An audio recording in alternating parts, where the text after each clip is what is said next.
Hi, everyone. 10 Tampa Bay Chief Meteorologist Bobby Deskins here. Why has it been so hot all summer long? July was the warmest July on record for Tampa. It was also the warmest month on record for Tampa. And a lot of it has to do with the current weather pattern that we're in, that we've been in basically since June. So let's get right to it. Let's talk about why it's been that way. Look at the temperatures now across the state. This is a Tuesday afternoon around 4 o'clock.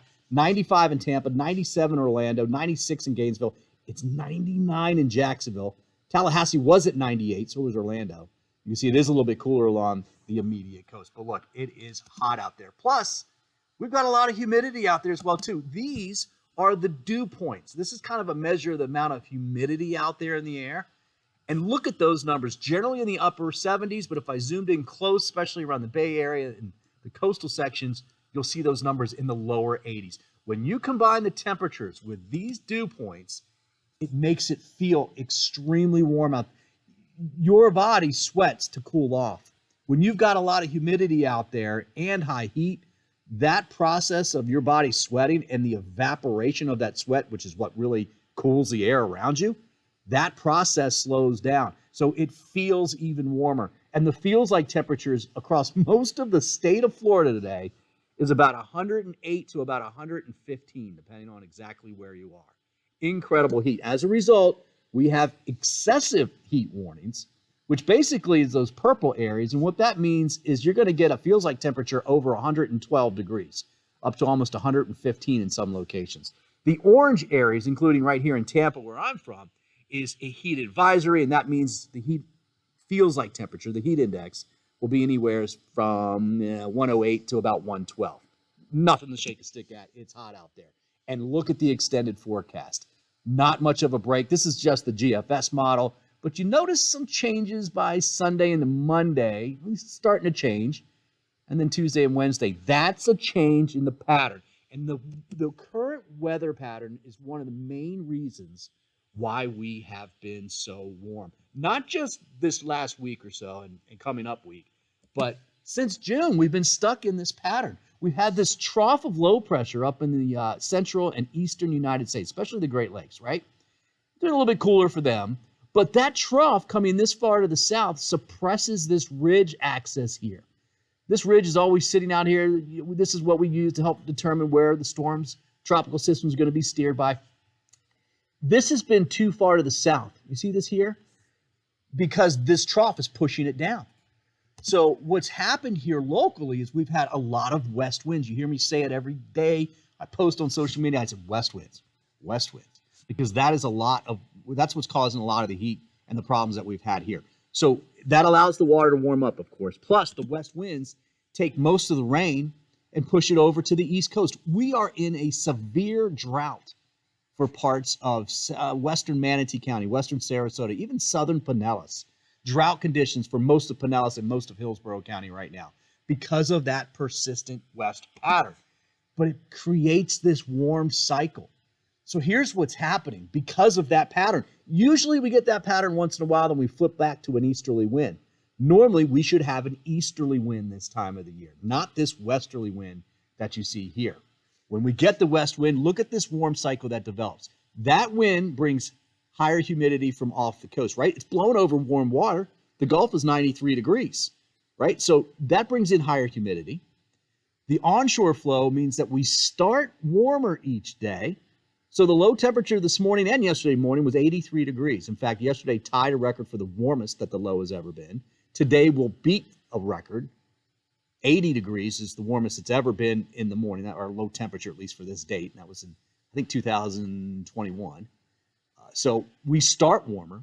And with the lack of clouds and rain, because all those storms are pushed over the East Coast, you get more sunshine and you warm up more during the afternoon hours for your high temperature. So you start warm. You don't have that much further to go to get to the mid-90s, right? When you start at 83 in the morning. Then you combine the heat plus the moisture, and that's what creates that high heat index. And that's why we have the heat advisories, the excessive heat warnings. The lack of rain, especially along the coast, also keeps that water warmer, allows it to warm up more, and then the cycle refeeds. West wind over warmer water. You start warmer, you get more sunshine because it's all pushing inland. It is a vicious cycle almost. Now, that trough from time to time is backing up. And watch what's happening by the end of this week. It's going to get less deep. It's going to be more shallow and less deep into the eastern half of the United States. That allows us to see more easterly winds. This is more typical for this time of year, for summer here. Yeah, we get west winds every now and then, but generally we see east to southeast winds. Those winds, now look, here's the thing. They can make for higher high temperatures in the afternoon. 94, 95, 96, 97 degrees. But that flow allows showers and storms and clouds, obviously first, right, to get back to the west coast. They at least give us some shade if you don't see rain, but many areas do see rain. And those storms drag down cooler and drier air. So not only does it cool us off in the afternoons compared to what we're not seeing now, right? It also puts cooler air and drier air down onto the surface so the overnight lows come down. Plus, that rain, especially when it runs off and even falls into the Gulf of Mexico, that cools the water temperature a touch as well, so you don't have 93 degrees in the water. Look, guys, I've been here 15 years. We have 93 degrees in the Gulf almost every year. It's above average, 2-3 degrees at least, but it's still something that we have all the time. But we just don't have it that warm this long, and it's because of this wind pattern that we've been dealing with. Now, on top of all that, and I mean literally on top of all that, we have a ridge of high pressure sitting on top of us. This is way up in the mid-levels of the atmosphere, and this is what some people have been calling a heat dome, okay? Now, when you have this high pressure over top of you, it literally has sinking air. So all of the processes I just went over are happening, but with this over top of us and that air sinking, the air warms up even more. So your high temperatures will get even higher because of this on top of everything else. Now, this is today. Let's run this out for a forecast model through Saturday and the Sunday. Look, it tries to fluctuate. It really doesn't break down. But then once we get towards Tuesday, look at that trough. Look, see what's coming back? There we go. That's what's been giving us those westerly winds. It backed up a little bit. We're going to get some more east to southeast winds by Saturday and Sunday. But then look at this. This is Tuesday, Wednesday of next week. We start to come back again. We'll see what happens, right? So we will get a little bit of a break in that. So just incredible heat that we've been seeing. And look, this is all on top of the global temperatures that have spiked to records, right? Look at all the water across the globe that is above average. And we also have this strong El Nino coming on. And what that means is that will help warm the waters there. It helps warm the waters in the Atlantic as well. And water takes time to cool. So we're in a warm pattern globally for some time. I'd say 6 to 12 months at least, right? So you hear people talking climate change. Is climate change causing all the heat and all the humidity and all the very warm temperatures that we're having here in Florida this summer?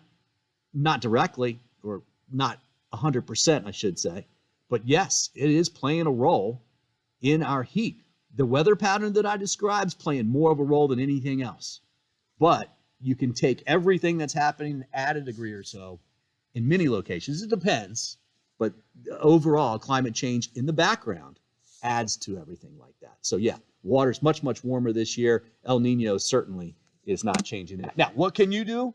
Well, stay cool, right? When everybody wrote in the yearbooks when I was in high school, stay cool, have a great summer. But look, here's the deal. Wear light-colored clothing when you do go out. Lots of breathable materials now that can help protect you as well. Take frequent breaks from the heat. You have to. You got to get in. You got to get out. Look, heat stroke, heat exhaustion. Heat exhaustion, you're dizzy, you're hot, you're sweaty. You need to sit down. You need to get inside. Heat stroke, if you're outside sweating, working with some friends, and that guy's not sweating, he's got a headache, and he ain't feeling right, he's probably got heat stroke. You need to take care of that person. Drink less alcohol and less caffeine and more water. Alcohol and caffeine make it harder for your body to cool itself a little bit. So those are good things, just to be hydrated with water. Check on the kids frequently. Look, they just run and run and run and run, right? They don't stop. Get them in the pool, get them in the air conditioning, spray them with the hose eventually. Don't forget the sunscreen for the kids. Seek activities in the AC, right? Go to the mall. Ice skating this time of year is a great thing to do, believe it or not. And another thing, with all the high bills that we've been seeing, you want to keep that AC power down, right? Your power bill down. Close the curtains and the blinds. And I don't mean to be like kind of a shut off here, but like, you don't want that sunlight coming in and heating up inside your house, because that just makes it harder for your AC to cool.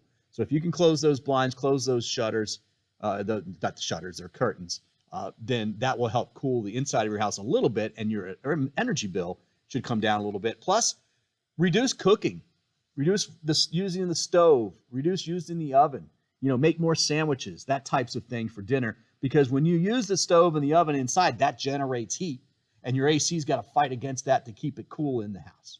All right, so long one today, guys, but I hope you enjoyed it.